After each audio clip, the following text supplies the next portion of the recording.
All 67 people's housing and public housing projects in the Federal Territory of Kuala Lumpur will have new elevators in 2 years' time.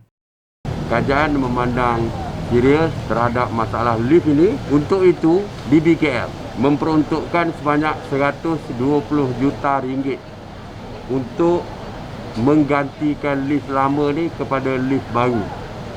Semua PPR di wilayah persekutuan akan mendapat lift baru dan projek ini akan bermula tahun depan.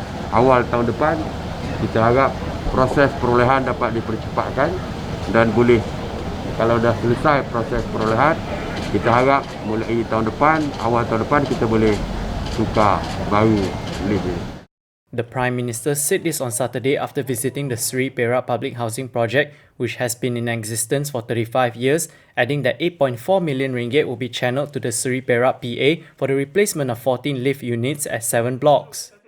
DBKL has also allocated 1.8 million ringgit for electrical wiring at the housing project. Ismail Sabri said the government was also looking into several ways to solve the parking space problem in public housing projects.